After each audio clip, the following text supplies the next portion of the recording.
And it's very easy, and there's not much to it except do it. It's very simple. Just remember, mother, father, whomever, I love you. I'm sorry. Please forgive me. You might even do that with yourself. Jason, I'm sorry. I love you. Please forgive me. Why would I do that? Interesting. Well, we don't think about the part of us that holds the problem is the subconscious part of us. The subconscious part of us holds the hurt, the anger, the upset, and we get into self-blame every time we go, oh, I always do it that way. We blame ourselves. Well, so we may need to apologize to ourselves. Not may need to, we do need to. It's one of the quickest ways you can really feel at home with your subconscious.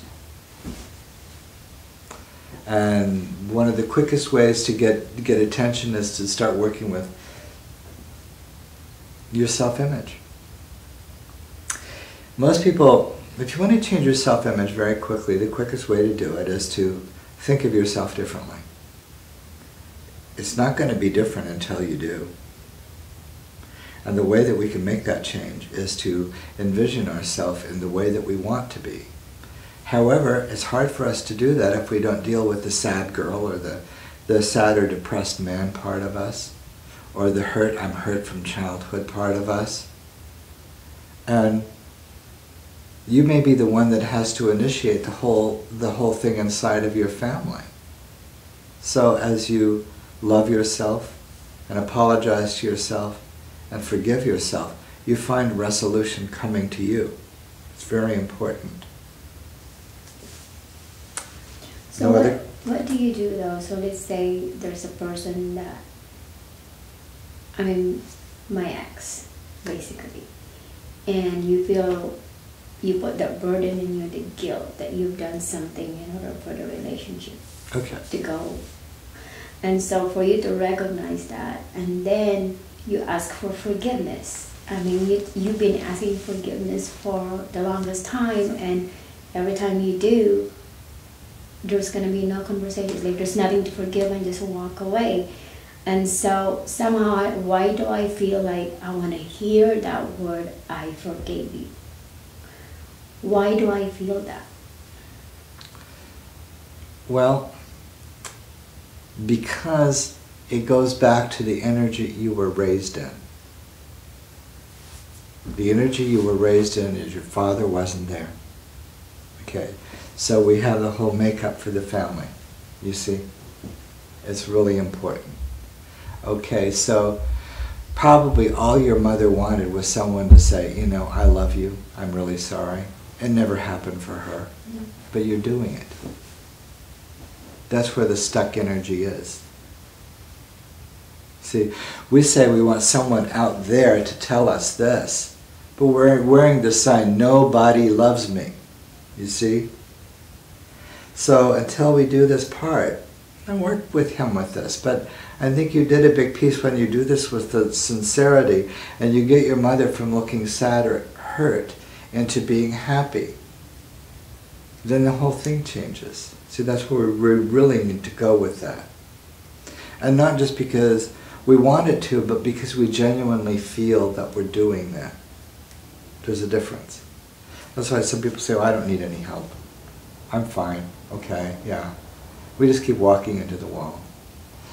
And when we gauge things the way we do them, maybe we get bored with doing them. And about relationship issues, actually we never work on the right part of the relationship. The relationship starts with how mom and dad did it. And I know 1,000 people say, when I work with people in personal issues with relationship issues, they say, I don't want to go there, we've done it, I'm tired of it, bullshit. Excuse my language. But that's what happens. And the fact of the matter is if your parents didn't pattern a good relationship to you, it's doubtful you can have one. Until you do what you've just done, okay? That may be the most important thing you did was for your mother. Because that's an energy that's stuck there. Ever since you've known your mother, she's been sad. and probably hurt, and probably somewhat judgmental because of all this energy. And I'm sure that more than a few times you felt very judged by her, or criticized. That would be a way of looking at it too. But it's just the hurt. It's the hurt, it's the anger and hurt. And we would never understand that. We just think, well, my mother was not nice. Or my mother had problems.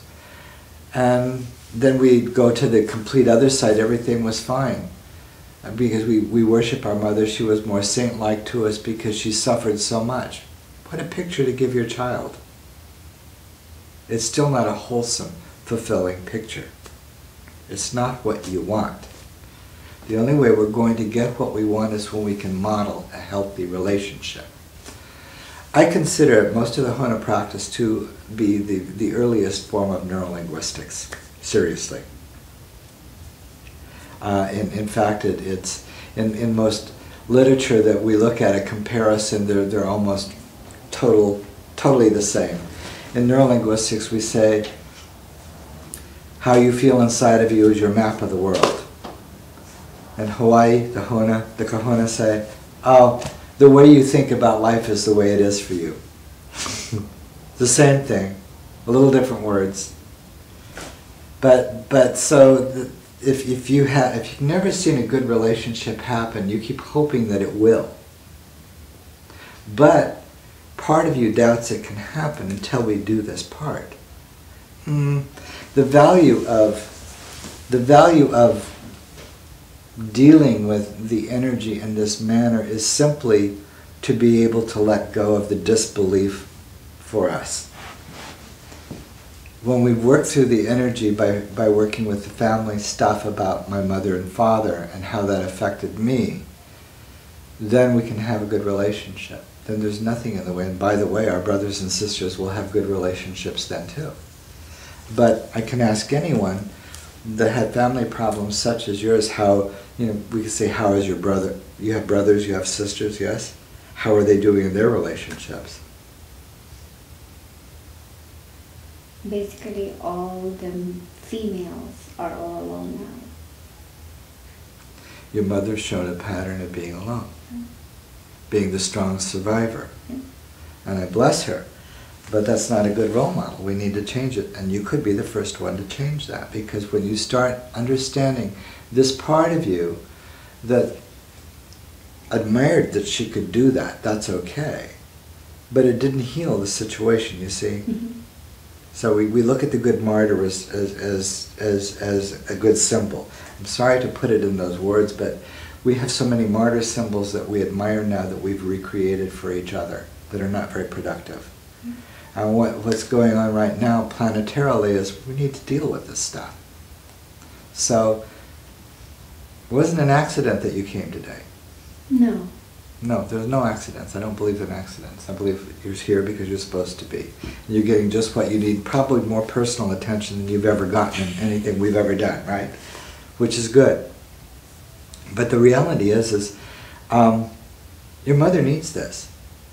Even in the reason I got into the forgiveness part of it was in spirit communication.